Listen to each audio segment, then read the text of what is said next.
बिस्मिल्लाहिर्रहमानिर्रहीम।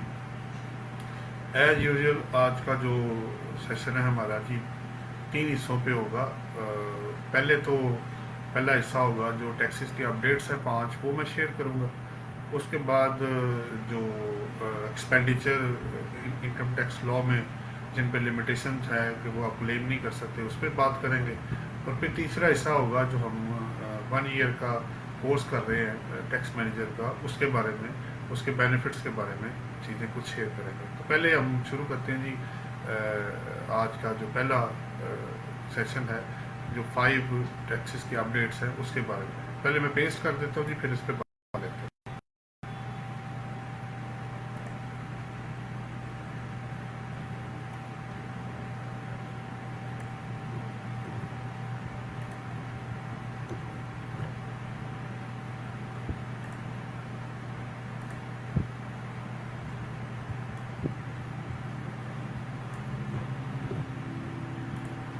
जी ये पहला टैक्सेस का अपडेट है जी, आपके सामने है। इसमें मेन चीज़ ये है कि FPCCI जो है federation of Pakistan chamber of commerce and industry ने रिकमेंडेशन दी है जी कि जो कमर्शियल इंपोर्टर है वो दोनों तरफ इनकम टैक्स लॉ में भी और सेल टैक्स लॉ में भी उनको ऑडिट से छूट दी जाए। जैसे कि पहले स्पेशल प्रोसीजर जो थे उसके अंदर अवेलेबल था सेल टैक्स में भी और इनकम टैक्स में भी उनको छूट दी गई थी। अब इशू ये आ रहा है कि अब 2 चीज़ें हैं। एक तो वो कह रहे हैं कि इंटरेक्शन लोगों का कम से कम वो टैक्सेज उन्होंने पे कर दिए होते हैं।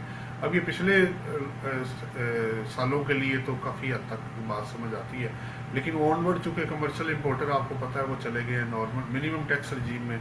अब वहाँ तो फिर ऑडिट आपको वो एक्सक्लूजन देना उनके लिए मुश्किल हो जाएगा। बहरहाल सजेशन ये है कि उनको इस ऑडिट से छूट दी जाए क्योंकि टैक्स उन्होंने पहले पे कर दिया हुआ है। नंबर 2 है जी मेरे पास अपडेट, को मैं आपके साथ शेयर कर देता हूँ।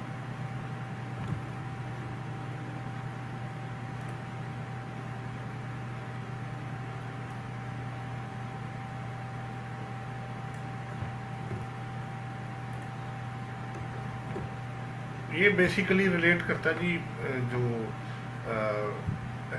दूसरा जो अपडेट आपके सामने मैंने दिया है वो SECP ने बेसिकली एक SRO इशू किया है। उसके मुताबिक उन्होंने वो जो कंपनी जो रजिस्टर्ड है वो उसको IAS 39 से कुछ थोड़ी रिलैक्सेशन उन्होंने दी है। बेसिकली उन्होंने ये कहा है कि अगर आपको जो आपके जो अवेलेबल हैं आपके पास इंस्ट्रूमेंट्स अवेलेबल फॉर सेल के लिए, इक्विटी जो है इंस्ट्रूमेंट्स, उस पर उन्होंने कहा कि अगर आपको लॉस है तो उस पर एक दो ऑप्शन उन्होंने दिए है कि अगर आप उसको डिस्क्लोज करना चाहें लॉन्ग टर्म बेसिस पे है या शॉर्ट टर्म बेसिस पे, अगर आपको लॉस हो रहा है तो उसको आप डिस्क्लोजर के थ्रू आप उसको कवर कर सकते हैं। वैसे तो इसके अंदर ये भी लिखा हुआ है कि आप उस जो रियल बेसिस वाला है वो उसी तरह IAS 39 के मुताबिक ही डिविडेंड और एक्चुअल लॉस अकाउंट फॉर होगा। लेकिन अगर आप अवेलेबल फॉर सेल के अंदर वैल्यू में आपको पता फेयर मार्केट वैल्यू में चेंज आ जाती है तो उसके लॉस को अकाउंट डिस्क्लोज करने का तरीका उन्होंने बताया हुआ है। प्लस वो ये कहते हैं कि रिकमेंडेशन ये है कि हम कहते हैं कि आप पूरी कंप्लायंस कर लें तो बेहतर है। ये 30 जून 2020 तक की और 31 मार्च 2020 तक की बात हो रही है जी। मैं थर्ड अमेंडमेंट प्रपोजल की तरफ जी जो टैक्सेस अपडेट है उसी तरफ जा रहा हूँ जी।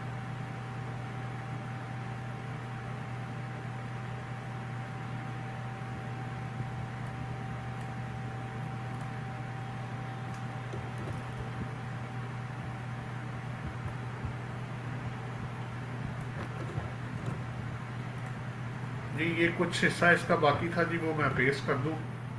जो पहला जो सेकंड जो टैक्सेस अपडेट है और तीसरे की तरफ मैं चलता हूँ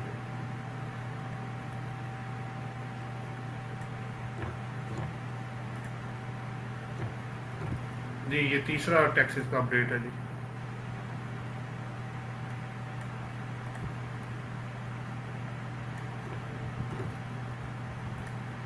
जी ये आपके सामने है जी तीसरा। इसमें उन्होंने मेन जो चीज़ है उसकी तरफ फोकस कर लेते हैं जी। ये बेसिकली बात हो रही है कि इनकम टैक्स लॉ में आपको पता है कि ऑडिट हो जाता है जी 177 में, बोर्ड कर सकता है 214 C में, फिर 161 विद होल्डिंग टैक्सेस का है, सेल टैक्स में सेक्शन 25 है, फिर इनकम टैक्स में 122 भी है, अमेंडमेंट इन असेसमेंट भी की जा सकती है, रेक्टिफिकेशन ऑफ मिस्टेक्स भी है, 221 सेक्शन है। बात अब ये है कि वो कहते हैं मल्टीपल, ये जो एक साल में मल्टीपल ऑर्डर्स निकल आते हैं उसको जिससे लोगों को फिर परेशानी होती है, तो और एक ही वक्त में इतना काम करना भी मुश्किल हो जाता है। सो सजेशन ये है कि आप जो मल्टीपल ऑडिट्स है वो कोशिश करें कि एक साल को एक ही दफ़ा ऑडिट किया जाए और पहले वो मुकम्मल हो जाए। अगर दूसरा करना है तो फिर टाइम दें, उसके अंदर पूरा प्रॉपर टाइम के साथ उसको कैरी करना चाहिए। अदरवाइज़ एक साल में एक ही दफ़ा ऑडिट करें और ऑनवर्ड जो है वो उसको दूसरे साल में फिर आगे लेके जाएं, ताकि अब देखें ना अभी इस पर टाइम बार्ड जो हो रही हैं ट्रांजैक्शन, जितने टाइम बार्ड आपके केसेस हो रहे हैं 2014 उनके फटाफट उनके नोटिस आ रहे हैं 122 के भी, 111 के भी, ऑडिट के भी, और उसको फटाफट वो क्लोज भी करना चाह रहे हैं। तो इस तरह की चीज़ नहीं होनी चाहिए और रेगुलर बेसिस पे जो जितना टाइम फ्रेम रखा है, जितना के कोर्स ने कहा हुआ है उसके अंदर उसका ऑडिट कंप्लीट भी हो जाना चाहिए। अब 14 का फैसले अगर आप देखें तो अभी 2020 में जाके हो रहे हैं, तो अब ये जो तरीकाकार है बेसिकली उसको डिवाइस कर लेना चाहिए। नेक्स्ट चलता हूँ जी मैं आगे, नेक्स्ट जो टैक्सेस अपडेट है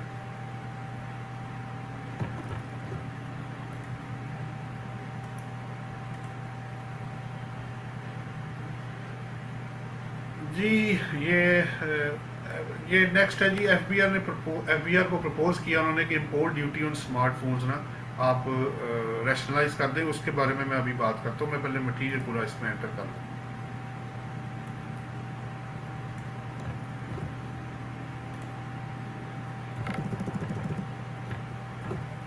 जी।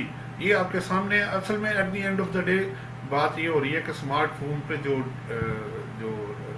लगा हुआ है, ड्यूटी जो लगी हुई है वो काफ़ी ज़्यादा है। उसमें सजेशन अब ये आई है कि अगर आपका 2G 2G 2G 2G जो आपका हैंडसेट्स है उस पर जो पर टैक्स जो ड्यूटी होनी चाहिए 500 रुपये है, ये सजेशन है बेसिकली।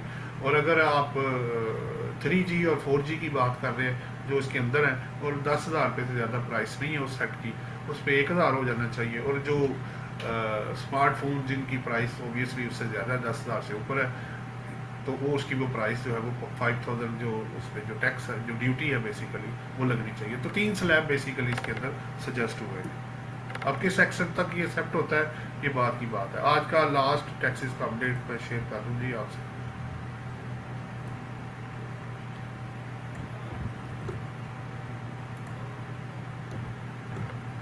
ये भी बड़ा इंपॉर्टेंट है जी, ये जो आ रहा है ये बेसिकली ये मैं पहले मटेरियल टाइप बेस्ड कर दूं तो फिर मैं आपसे बात करता हूँ।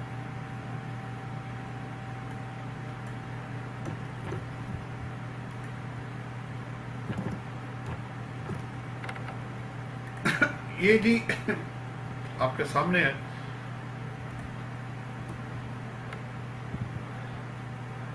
एक्चुअली बात ये हो रही है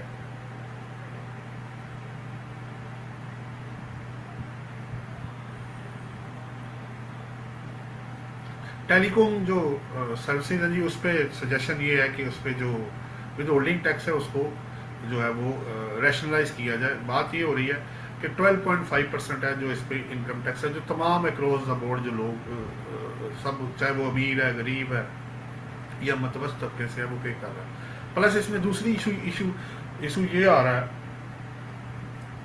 कि जो सर्विसेज का जो सेल टैक्स लगा हुआ है इसके ऊपर, टेली कम्युनिकेशन के ऊपर, वो आईसीटी के अलावा सब पे 19.5% है और इस्लामाबाद कैपिटल टेरिटरी में 17% है। अब बाकी सर्विसेज पे अगर आप देखें तो वो वेरी करता है 13% से लेके 16% के अंदर वेरी करता है सेल टैक्स बाकी सर्विसेज पे। तो ये टेली कम्युनिकेशन पे उन्होंने कहा इसको रैशनलाइज कर दें, इससे आपको पैसे भी ज़्यादा इकट्ठे होंगे और लोग भी इसके अंदर ज़्यादा आएंगे। ये तो थे जी आज के टैक्सेस की अपडेट्स। अब जो सेकंड सेशन है वो मैं टॉपिक जो सिलेक्ट किया होता है जो उस पर ओवरऑल व्यू में आपको शेयर करता हूँ, वो आज एक्सपेंडिचर से रिलेटेड है, वो मैं पेश करता हूँ।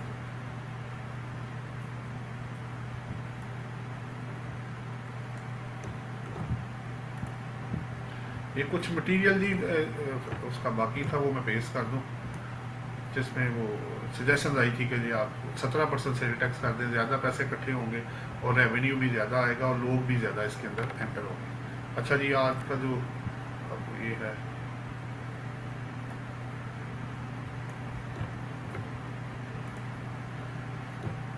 ये है जी आज का बेसिकली लिमिटेशन और बिजनेस एक्सपेंडिचर है। जो आप बिजनेस एक्सपेंडिचर बेसिकली क्लेम करते हैं उसमें कुछ लिमिटेशन लगी हुई हैं कि आपको उसकी कंप्लाइंस करनी पड़ेगी। अगर आप टैक्स काटे बगैर पेमेंट करेंगे जहां एप्लीकेबल है तो वो एक्सपेंडिचर डिसलो हो जाएगा। अब ओबियसली डिसलो होगा तो इनकम बढ़ जाएगी या लॉस कम हो जाएगा, और तो टैक्स जो है अगर इनकम बढ़ेगी तो टैक्स ज़्यादा हो जाएगा। एक्सपेंडिचर विदाउट बैंकिंग चैनल है, जैसे सैलरी है तो 15,000 से प्लस होगी तो वो तो क्रॉस चेक होगी, या बिजनेस अकाउंट से एम्प्लॉई अकाउंट में आप ट्रांसफ़र भी दे सकते हैं। अगर 15,000 से ज़्यादा एक महीने में होगी, अदरवाइज वो डिसलो हो जाएगा। इसी तरह फिर अगर आप इनकम टैक्स या टैक्स डिडक्टेड एट सोर्स, आप अपनी लाइबिलिटी या अपना जो टैक्स आपका कटता है वो एज ए एक्सपेंस क्लेम नहीं कर सकते। फिर सैलरी आपकी वो मैंने पहले ही आपको बता दी है। बाकी जो अदरवाइज एक्सपेंडिचर है एक्सेप्शंस को निकाल के 50,000 से अबव होगी एक हेडिंग के अंदर तो वो थ्रू बैंकिंग चैनल होगा, वरना वो एक्सपेंस भी अलो हो जाएगा। इसी तरह अगर आप एम्प्लॉयर कंट्रीब्यूशन करता है अनरिकग्नाइज्ड फंड्स में तो वो भी एक्सपेंस एम्प्लॉयर को अलो नहीं होगा। और लास्ट इसका है कि जो फार्मास्यूटिकल मैन्युफैक्चरर है, जो कि पहले लिमिटेशन 5% था ग्रॉस टर्नओवर का, तो अब वो टर्नओवर का 10% तक आप अपने एडवर्टीजमेंट सेल प्रमोशन एक्सपेंसेस कर सकते हैं। अगर आप उससे ज़्यादा करेंगे तो ओबियसली आप काउंटिंग में तो माइनस कर रहे होंगे, लेकिन टैक्स के अंदर वो डिसलो कर दिया जाएगा। अब आज का लास्ट सेशन है जी, वो रिलेट करता है कि जो 1 ईयर का हमने कोर्स शुरू किया हुआ है टैक्स मैनेजर का, उससे रिलेटेड बेनिफिट्स।